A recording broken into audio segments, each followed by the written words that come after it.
नमस्कार दोस्तों। आज हम लोग कक्षा 9 अध्याय 1 संख्या पद्धति के परिचय को समझेंगे। संख्या पद्धति कुल 7 भाग में पूरा चैप्टर पूरा अध्याय खत्म हो जाएगा। भाग 1 में हम लोग संख्या पद्धति के परिचय को समझेंगे। अब भाग 2 में हम लोग प्रश्नावली 1.1 को समझेंगे। भाग 3 में प्रश्नावली 1.2 को। अब भाग 4 में प्रश्नावली 1.3, भाग 5 में प्रश्नावली 1.4, अब भाग 6 में प्रश्नावली 1.5, अब भाग 7 में प्रश्नावली 1.6 को समझेंगे और उसको अच्छी तरीक़ा से बनाएंगे। तो दोस्तों चलिए हम लोग शुरू करते हैं भाग 1 संख्या पद्धति के परिचय में।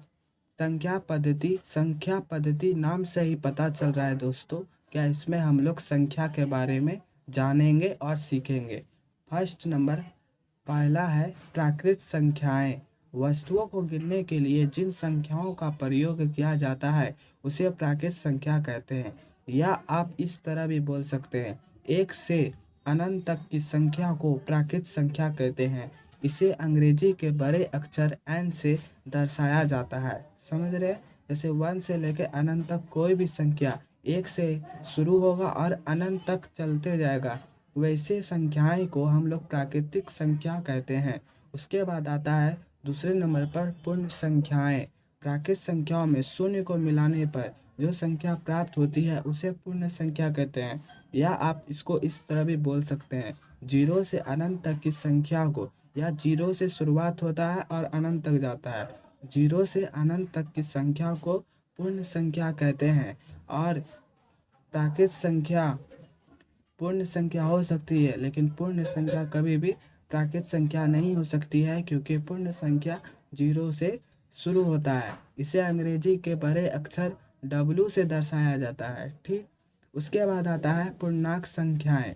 प्राकृत संख्याओं में से शून्य एवं ऋणात्मक संख्याओं को मिलाने पर जो संख्या प्राप्त होता है उसे पूर्णांक कहते हैं। इसे अंग्रेजी के बड़े अक्षर Z से दर्शाया जाता है। दोस्तों, पूर्णांक संख्याएं में 0, 1, 2, 3, 4 इधर चला जाएगा और -1, -2, -3, -4, माइनस इन्फिनिटी यानी माइनस अनंत तक उधर चला जाएगा। इसमें ऋणात्मक 0 के इस साइड मतलब दाहिने साइड धनात्मक होगा और 0 के बाएं साइड ऋणात्मक होगा। मतलब पूर्णांक संख्या में ऋणात्मक संख्या भी हो सकती है और धनात्मक संख्या भी हो सकती है और 0 भी होगा। ठीक, इसके बाद हम लोग समझेंगे आवाज़ संख्याएं। आवाज़ संख्याएं वो संख्याएं जो स्वयं और एक के अलावा किसी अन्य संख्याओं से विभक्त नहीं होती है, आवाज़ संख्या कहलाती है। जैसे 2 का एग्जाम्पल हम लोग लेके चलते हैं। 2 का गुणनफल 2 गुना 1 और 1 गुना 2 होता है। इस संख्या को ध्यान से देखिएगा, इसका गुणनफल या तो वो स्वयं हुआ या तो 1 हुआ, इससे ज़्यादा इसका गुणनफल नहीं हो सकता है। और ऐसी संख्या हमेशा 1 से ज़्यादा होगी। जैसे 1 से ज़्यादा 2 है, 3 है, 7 है, 11 है, 13, ये संख्या हमेशा 1 से ज़्यादा होगी और उसका गुणनफल या तो वह स्वयं होगा या तो 1 होगा। मतलब 2 से अधिक गुणनफल उसका नहीं हो सकता। वैसे संख्याओं को हम लोग आवाज़ संख्या कहते हैं। ऐसे एग्जाम्पल 2 है, 3 है, 7, 11, 13, 17, इसी तरह। अब फिर उसके बाद आता है भाज्य संख्याएं। वे संख्याएं जो स्वयं और 1 के अलावा किसी अन्य संख्या से पूर्ण रूप से विभक्त हो जाता है उसे अभाज्य संख्या कहते हैं। जैसे 4, 6, 8, 6, 10, इसी तरह। जैसे 4 का अगर हम लोग गुणनफल करेंगे तो 4 गुना 1, 1 गुना 4, 2 गुना 2। देखिए यहाँ पे 2 से ज़्यादा गुणनफल हो गया, मतलब ये भाज्य संख्या है। वैसी संख्याएं जो जिसका 2 या 2 कम से कम 2 और 2 से ज़्यादा गुणनफल हो उसको हम लोग भाज्य संख्या कहते हैं। ठीक, सअभाज्य संख्या जब 2 या 2 से अधिक संख्याओं में कोई भी उभयनिष्ठ गुणनखंड ना हो जिसका मोसो 1 हो, वो एक साथ सअभाज्य संख्या कहलाती है। जैसे यहाँ पे एक एग्जाम्पल है 12, 13, उदाहरण के तौर पे समझेंगे। जैसे 4 और 9 का मोसो निकालेंगे। 4 का पहले निकालते हैं, 2 गुना 2 और 2 से 1, फिर 9 का 3 गुना 3, फिर 3 से 1। इसको देखिएगा 2 गुना 2 गुना 1, और इसको लिखेंगे 3 गुना 3 गुना 1। यहाँ पे ध्यान से देखिएगा कि यहाँ पे क्या लिखा है, उभयनिष्ठ गुणनखंड ना हो। क्या इसमें 2 है और इसमें 3 है, लेकिन एक तो है यहाँ पे है। जब 2 या 2 से अधिक संख्याओं में कोई भी उभयनिष्ठ गुणनखंड ना हो, अथवा जिनका मोसो 1 हो। मोसो मतलब क्या आता है, दोनों में से कोई एक मिलने वाला, तो इसका मोसो 1 होता है। तो ऐसे दोनों आपस में, या दोनों संख्या जैसे ये 4 और 9, ये दोनों संख्या आपस में सहअभाज्य संख्याएं कहलाएंगी। ठीक, इस लोग समझेंगे वास्तविक संख्याएं और उनके दशमलव प्रसार। ठीक, शांत अनवसानी आवर्ती, या इसी को बोलते हैं अशांत आवर्ती। अनवसानी अनावर्ती या अशांत अनावर्ती। ठीक, दशमलव प्रसार 3 तरह के होते हैं, शांत अनवसानी आवर्ती, या इसी को अशांत आवर्ती कहते हैं, और अनवसानी अनावर्ती। ये दोनों में देखिएगा अंतर है, ये आवर्ती है, ये अनावर्ती है। ठीक, अनावर्ती पहले हम लोग शांत समझेंगे। शांत, इस स्थिति में शेष हमेशा 0 हो जाता है। एक उदाहरण के तौर पे हम लोग समझेंगे।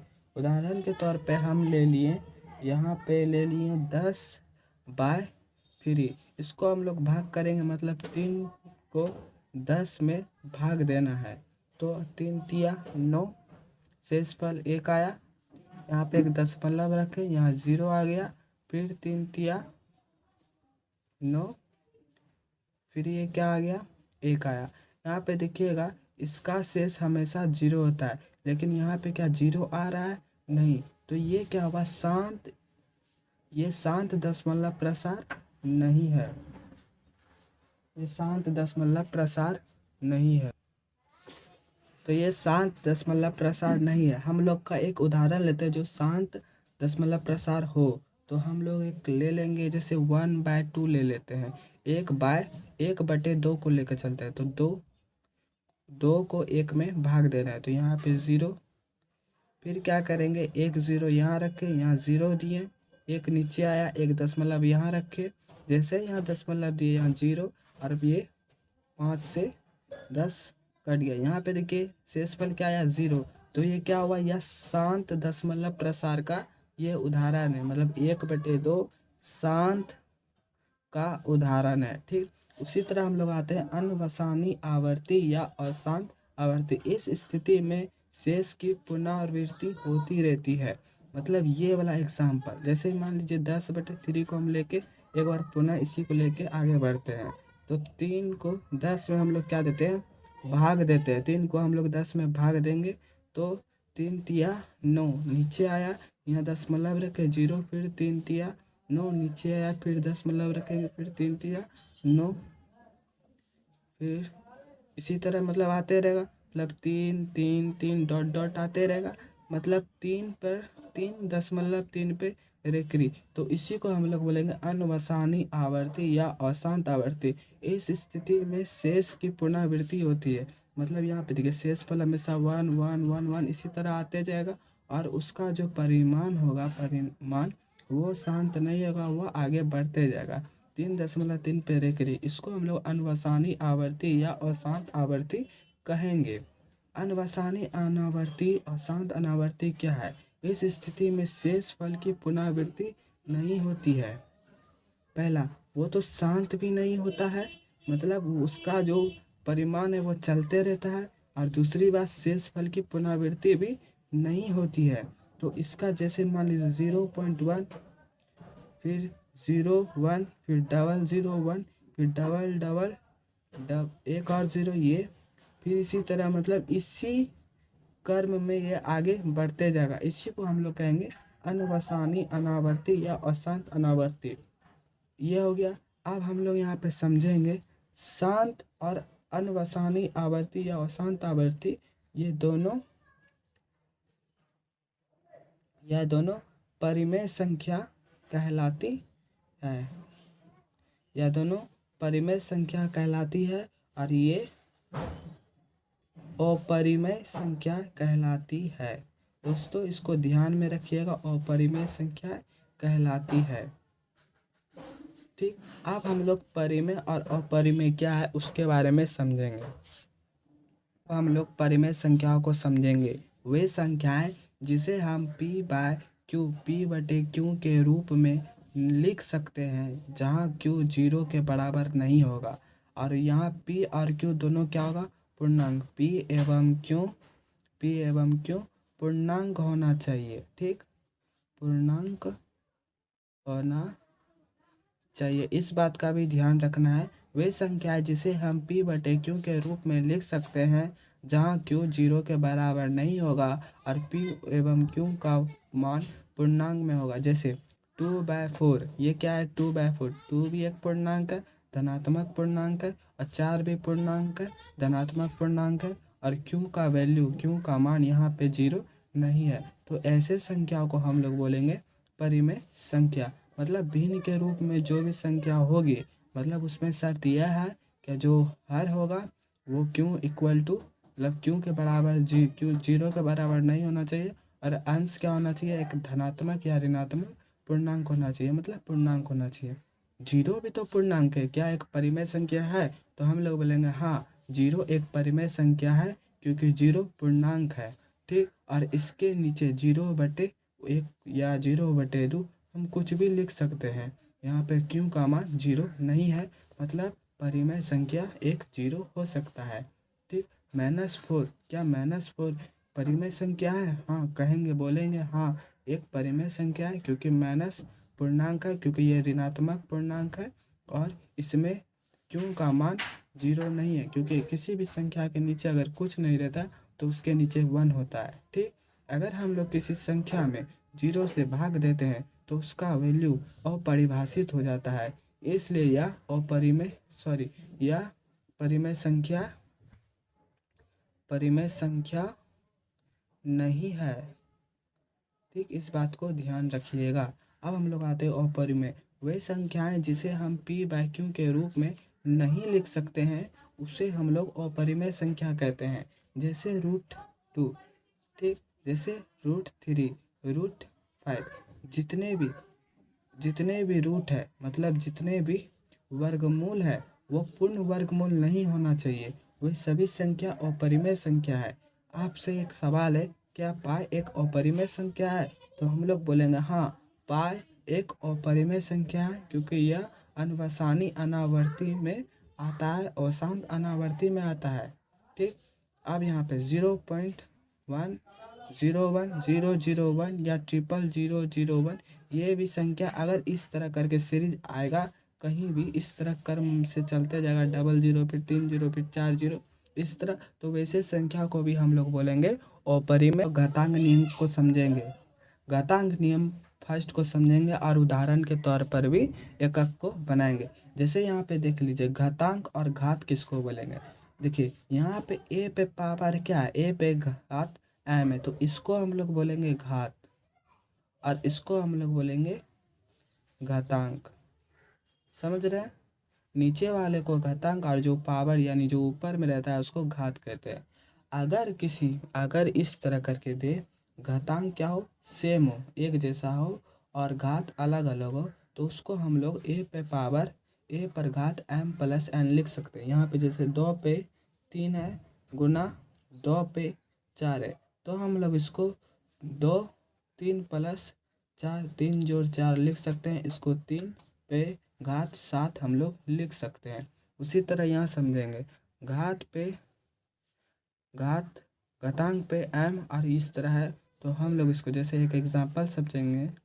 2 पे पावर 2 है, 2 पर 2 पर घात 2 है, और यहाँ पे होल क्यूब है, मतलब होल क्यूब है, पूरा पे पावर 3 है, तो हम लोग इसको 2 पे पावर 6, और इसको हम लोग 2 गुना 2 गुना 2 गुना 2 गुना 2 गुना 2 लिख सकते हैं। 2 दूनी 4, 4 दूनी 8, 8 दूनी 16, 16 दूनी 32, और 32 दूनी 64। ठीक, उसी तरह हम लोग यहाँ पर इसको लिख सकते हैं 2 गुना 2 गुना 2 गुना 2 गुना 2 गुना 2, 1 2 3 4 5 6 7, तो 64 दूनी क्या हो जाएगा? 128। ठीक, उसी तरह हम लोग यहाँ पे समझेंगे, अगर घातांक सेम हो, एक जैसा हो, और घात अलग अलग हो, लेकिन वो क्या हो? भाग में हो, तो यहाँ पे माइनस हो जाता है, ये गुना में प्लस हो जाता है और भाग में माइनस हो जाता है। जैसे 2 पे पावर 3 और 2 पे पावर 2 ले लिया, तो 2 पे पावर 3 माइनस 2 इक्वल टू 2 पे पावर 1 मतलब 2। अगर एक और चीज़, अगर यहाँ पे 2 पे पावर 4 हो और 2 पे पावर नीचे 5 हो, तो हम लोग इसको इस तरह लिखेंगे 4 माइनस 5, और जब हम लोग इसको माइनस करेंगे तो माइनस 1 आएगा। इसका मतलब 1/2 होता है, इस पे ध्यान दीजिएगा, 1/2 होगा। एक नया चीज़ सीखने को मिला। यहाँ पे अगर घातांक अलग अलग हो और घात सेम हो तो घातांक आपस में इंटू आ जाते हैं और घात कॉमन यानी वही चीज़ लिखा जाता है। जैसे यहाँ पे 2 पे पावर 2 और 3 पे पावर 2, तो इसको हम लोग लिखेंगे 2 गुना 3 पे पावर 2, तो दिया 6 पे पावर 2, अच्छा 4 के 36। ठीक है, यही था भाग फर्स्ट। परिचय संख्या पद्धति का भाग फर्स्ट परिचय समाप्त हो चुका है। अगर आप इस चैनल पर नए हो तो चैनल को सब्सक्राइब कर लो और बेल आइकन को प्रेस कर लो। अगर यह वीडियो आपको पसंद आए तो वीडियो को लाइक करो। दोस्तों, भाग 2 कल आएगा, जिसमें हम प्रश्नावली 1.1 का प्रश्नावली 1.1 को पूरा सवाल बताएंगे 1 बाय 1 करके और भी अच्छे तरीके से। तो अगर आप कक्षा के मैथ के सारे सवाल इस चैनल पर चाहते हो, अगर आपको चाहिए कि इस तरह